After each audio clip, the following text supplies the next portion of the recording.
Hello, beautiful ones, and welcome to another episode of Taking Time to Heal. So, you may have noticed that I have decided to shift the podcast or do a little bit of an experiment to see whether providing this in just audio format, one, works for you all, so I would love your feedback on this, but two, actually improves the audio quality a little bit, which I was finding I was struggling to get in a good place. And I think there's a number of different reasons for that, but I'm hoping switching to audio only makes this more of a quality audio experience for you all. But also I'm wondering whether it will help me with the consistency piece. So it's a bit of an experiment. And I'm glad you're here for it. I'm glad you're on the journey with me. So we'll see. But as it stands, this is the format I'm looking to share with you all. So today I wanted to talk to you about the kind of shift that we're feeling in the energy, Ayurvedically speaking, at the moment. So as we shift into this December period, and even, I'm feeling it building already, which is this coming in of the Kapha energy. And that Kapha energy brings with it so much good stuff. But like with all of the energies, all of the doshas, we can find it also brings a few challenges. And so what you might be experiencing is a bit more grounding at the moment. So that heavier energy coming in, you feeling a little bit less out, like less in your head, less away with the fairies, a less scattered, less anxious perhaps, less all over the place. So it has this really grounding, beautiful, earthy quality that brings us, hopefully, to a place of balance after that Vata season, which can leave us feeling, as I mentioned, a little bit anxious, a little bit scattered, sometimes a little bit directionless as well.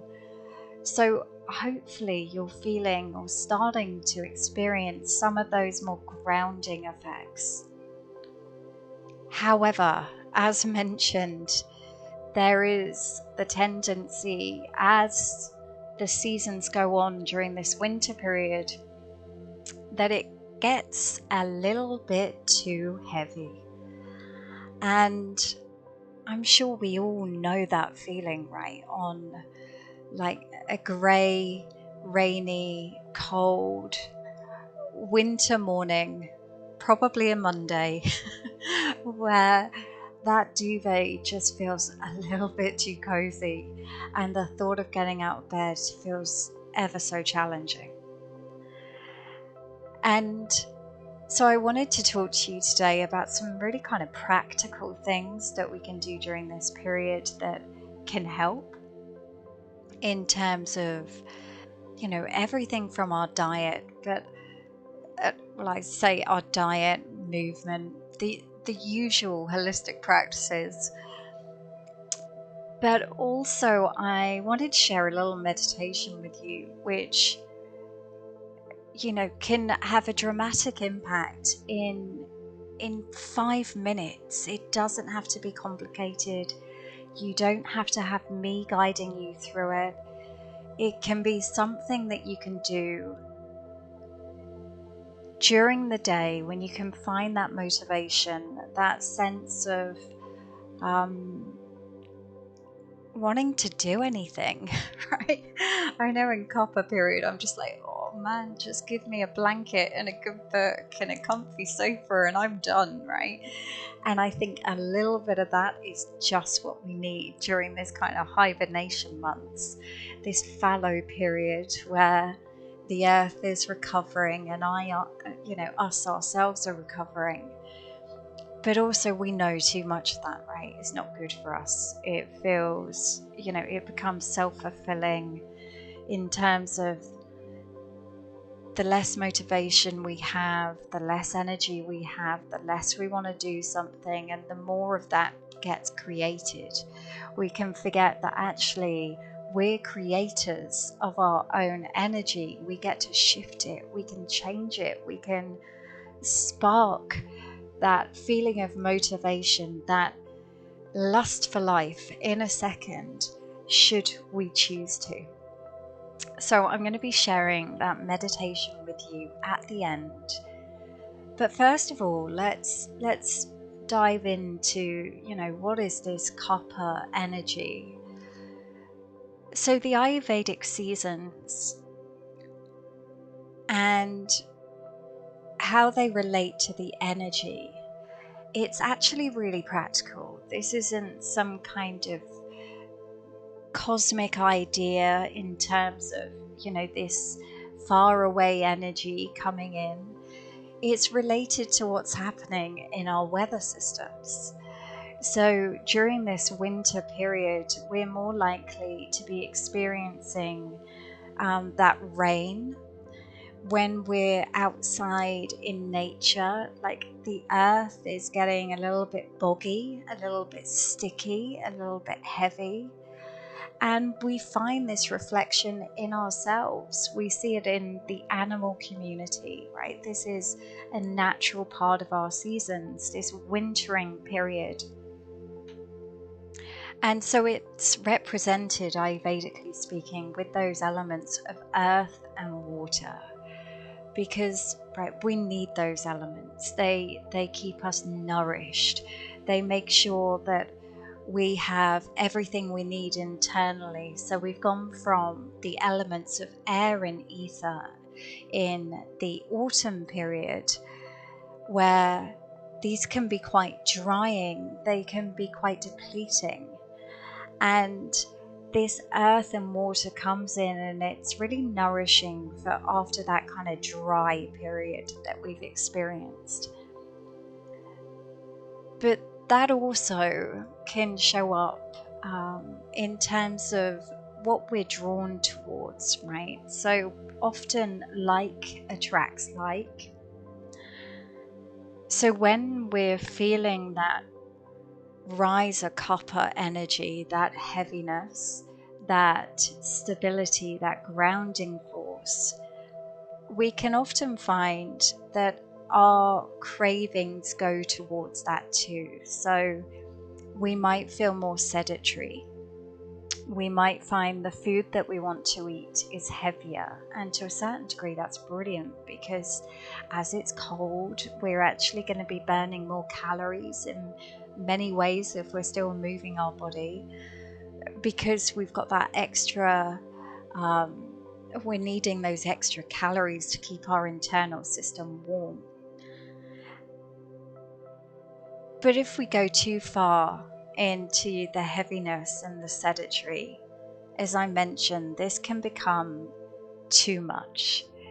We can find that we lose any sense of lightness, so everything begins to feel very heavy, very hard work. If we think mentally, this can feel like a depressed state, or a just very unmotivated, everything feeling a bit like it's hard work. And so one of the things I'm super conscious of as I step into Kapha season is, what are my thought processes doing, right? How mindful can I be of my thought processes? Because when Kapha goes out of balance for me, everything feels like a should. Everything feels like hard work.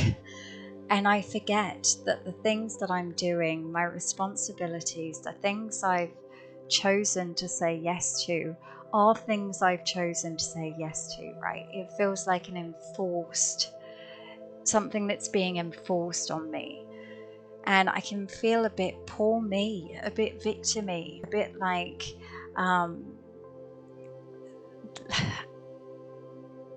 Yeah, I can get stuck in that victim mentality and forget the power that I hold and how much I want to do the things that I am doing on a daily basis. So for me, that's one of my top tips for Kapha season, is be really careful of your thought processes. If you find yourself saying things like, oh, I have to, I should, I need to, just a simple turn of phrase can make all the difference. So I like the phrase, I get to, right? I get to go for a walk today.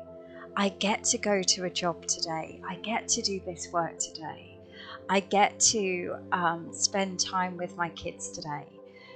In reminding myself over and over again that these are things I genuinely want to do. It's just perhaps my energy is not aligned to it at the moment. But the more that I can work with that mental state, the more I find my energy follows, right? Now, that doesn't mean we have to monitor our thoughts 24/7. But what it does mean is, for me, I find I notice it quicker in my mood than I do in my thoughts. So what I mean by that is, I may not notice every thought that's going around in my mind, because we have thousands upon thousands, like during a day. I think it's probably more than that. But what I do have more of an awareness of is my mood, right? So as I'm moving through my day, I have a general awareness of what's my mood doing right now. And even if I haven't got that mindfulness ongoing, I certainly notice when I'm feeling flat. I certainly notice when I feel like, oh, I can't be bothered, right? And when that happens, that's when I'll play a little rewind and go, okay, what's the thought processes that were adding up to this? And often it will be those thoughts. It'll be those, oh, I've got to do this thing. I've got to make myself do this thing. I haven't got any energy. I'm too tired. Blah, blah, blah, blah, blah, right? That little moaning inner voice that we all have. It's just how much we buy into it, right? So when I find that inner voice, even if what that inner voice is moaning about is completely valid, completely true, sometimes we have limited control over certain things, right? And what I do know is, if my inner voice is moaning about something that I have limited control over, or a problem I'm facing, or a challenge I'm facing, the energy that doesn't solve problems is the one that's sat there moaning. The energy that solves problems is the one that comes from a place of acceptance, that comes from a place of, okay, this is how it is. What can I do about this?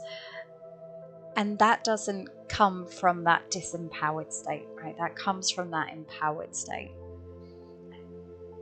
The other thing I notice about that inner voice is, if I'm buying into that too much, right? If I'm allowing that voice to run the show, then I am missing out on so much magic.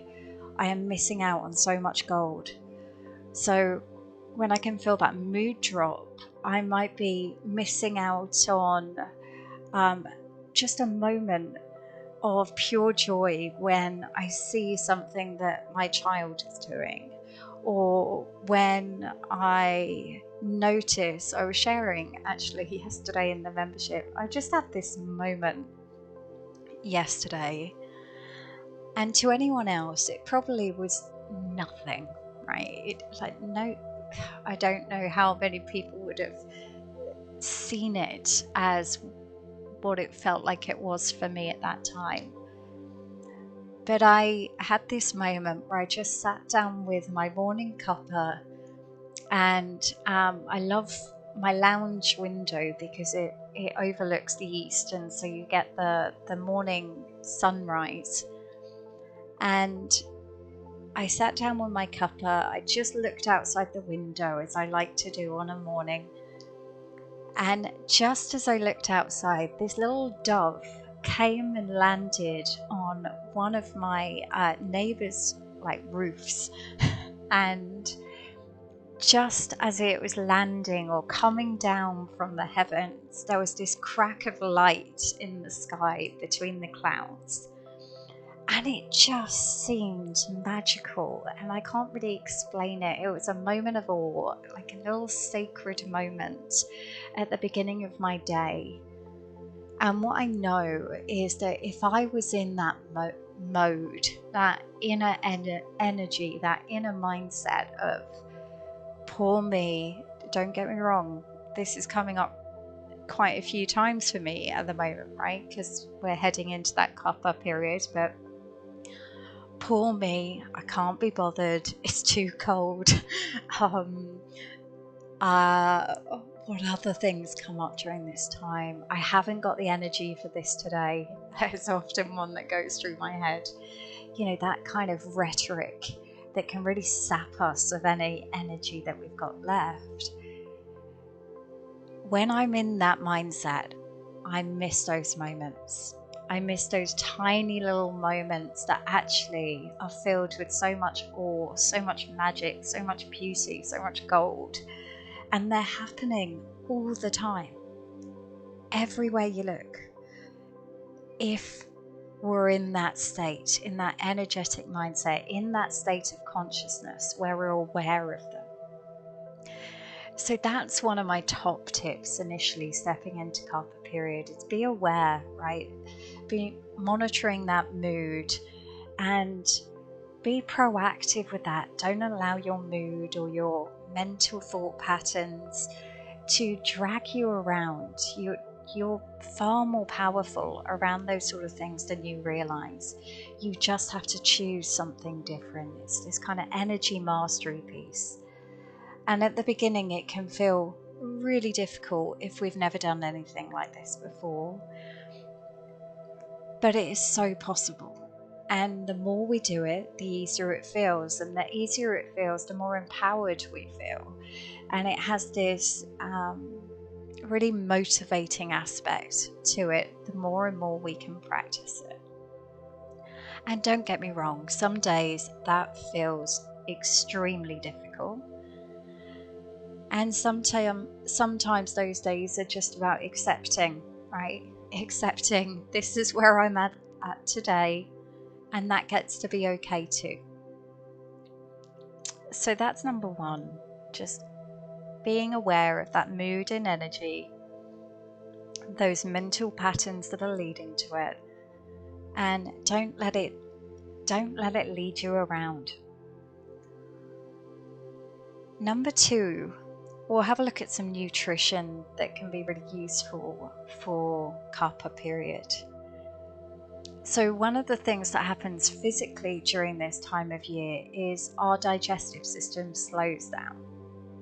And like I say, that's not necessarily a bad thing. If we're in a very physical role and we're spending a lot of time outdoors, then actually a slower digestive system during this time of year, you know, nature doesn't make mistakes.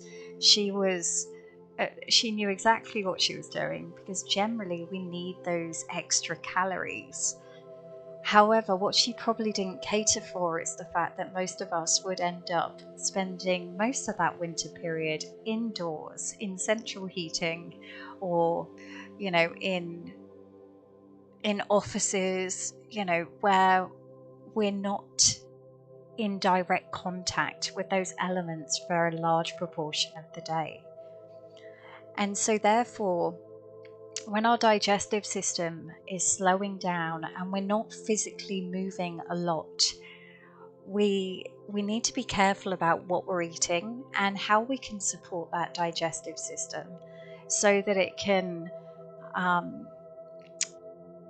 operate at a level that we're getting the energy we need, rather than feeling too heavy in the body.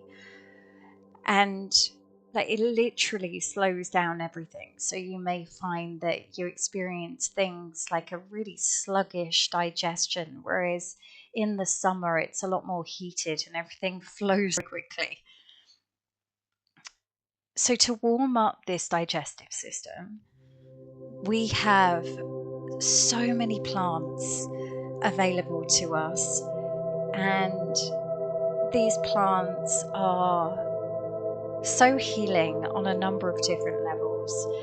But anything that's quite warming during this time is going to be good for speeding up that digestive system a little bit.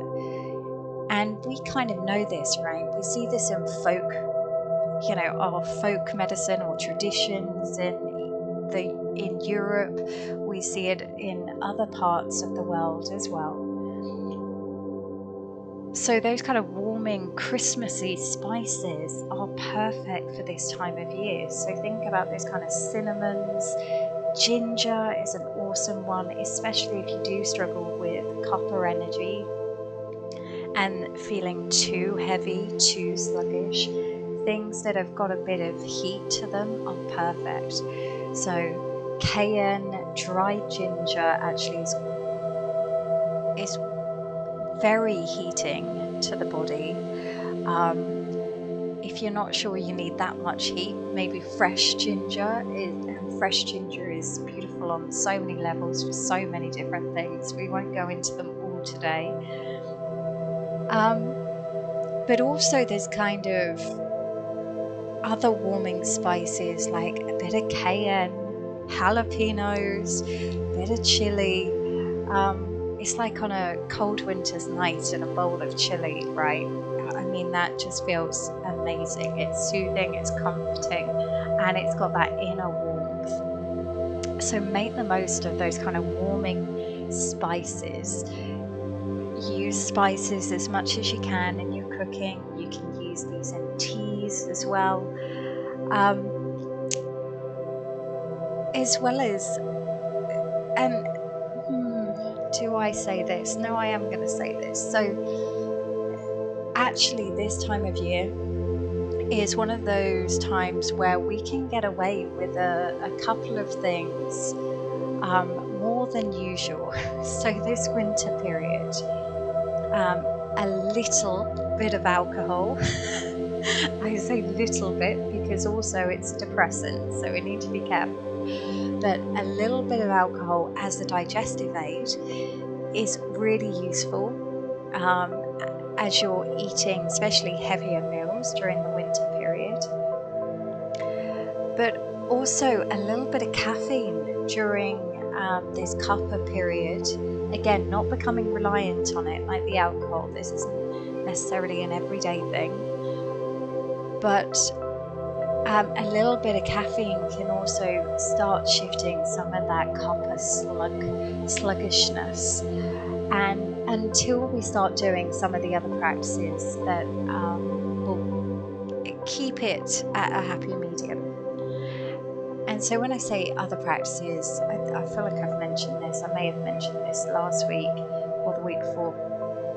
But as we head into Kapha period, one of the best things we can do is move. So whether that, and when I say move, I use the word move because I think so many of us have some form of kind of exercise trauma or insecurity. Perhaps things that we've been told by PE teachers, or embarrassment during PE at school, or perhaps we were always the one that came in last, or so I try to separate myself from those experiences and remember that movement actually feels good in my body.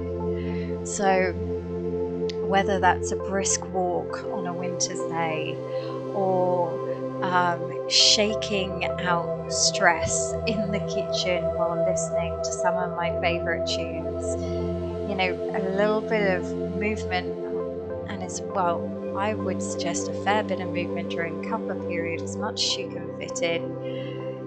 Even if it's just a a lovely practice actually for Kapha, for getting the lymphatic system working during Kapha season, is to kind of bounce on your feet. So lifting up and down on your toes and just kind of bouncing on your heels for a bit while shaking out the body.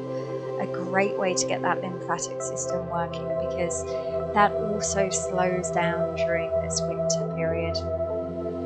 So that's kind of tip number 3, is, move the body. It also gets the endorphins going. It has that chemical reaction within. It lifts the mood. It is so useful for this time of year. And there's a few other Ayurvedic practices that I would certainly recommend for a number of different things. So I'll talk you through those now. One is dry body brushing. So dry body brushing, you've probably heard of this. This isn't breakthrough stuff, but it's where you use like a soft bristle brush and you brush towards your heart, from your legs, from your arms, brushing up towards the heart. And this helps the lymphatic system, it helps with circulation. Like I say, this is also the time of year where we might struggle with those things, right? We might struggle with accumulation or slowing down in the body. So if you've got a history of something like blood clots, or you do know that your blood is more on the thicker side, if you have more of a Kapha makeup, that's likely to be the case, then dry body brushing is a great way to kind of speed up and get that lymphatic system and that circulation system moving. There's also, like, massage is another great one to kind of break down any blocks in the body, any slowing down, again moving towards the heart where you can. Other things that we can notice in Kapha season is an accumulation. This sounds pretty gross, but I'm going to tell you. An accumulation of mucus, right? That stagnancy in the body, that over-accumulation of mucus, so we can feel quite snotty, we can feel quite bunged up. And a good practice to have is a neti pot. So a neti pot is like a little lamp or little pot, but it looks like an Aladdin's lamp. And we use it to clean the sinus passages. So you fill the lamp or pot up with hot water and sea salt, boiled water. And when it's cool enough, you then use that to rinse your sinuses. So you put the pot up one nostril and it basically, that water runs up to the top of the sinuses, clears out the sinus sacs and runs down the other nasal passage. And so this is a really good practice if you do struggle with things like sinusitis during this time of year, if you're prone to colds.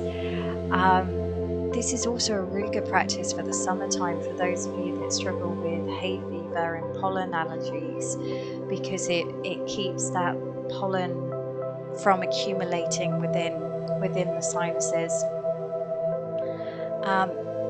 So yeah, that's a few hints and tips to keep you healthy and strong this Kapha period.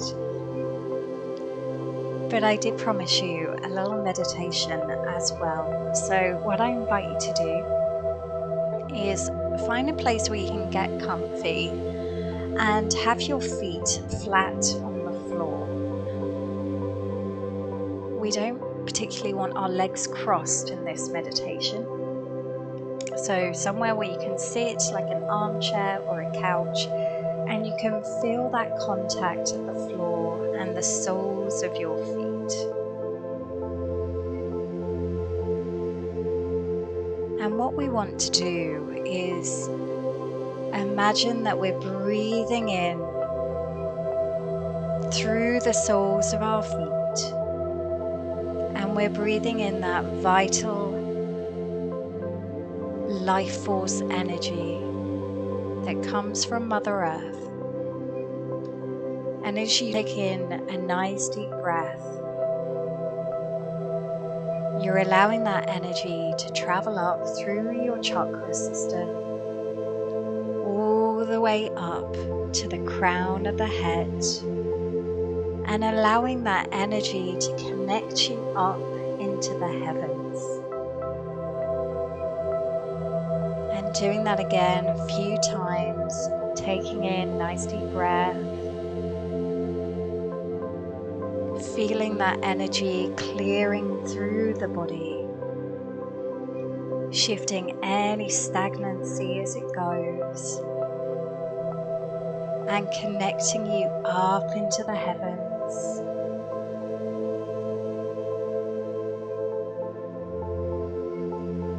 And doing that again another couple of times at your own pace, really feeling that energy working its magic, bringing your body to life,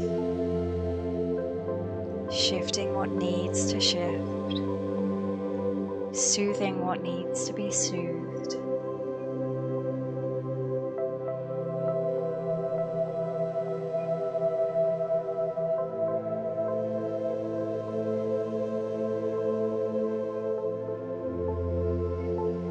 And this time, as you connect into that energy entering the heavens,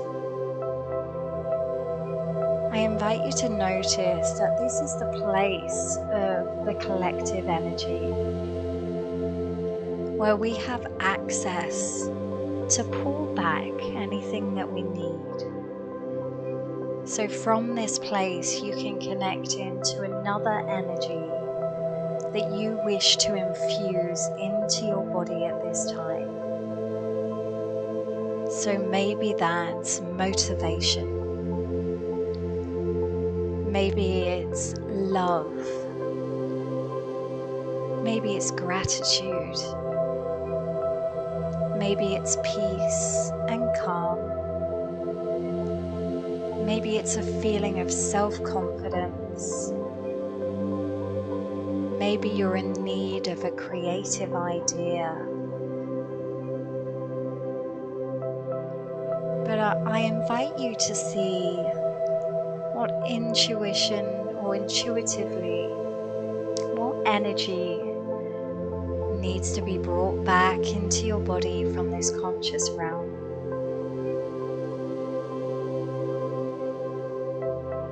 And on the exhale, allowing that energy to travel down in through the crown and merge with your being. And I invite you to feel that energy washing over you, infusing into every single cell of your being.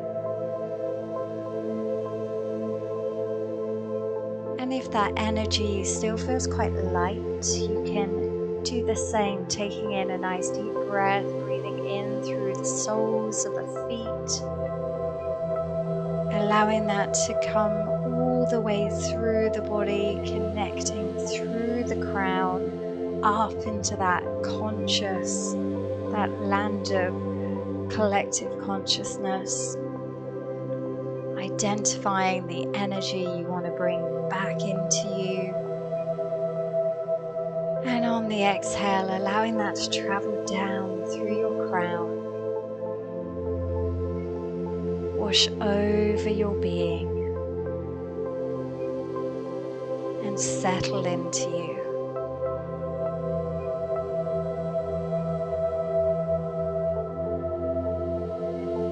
Now, this is a practice you can do anytime, anywhere.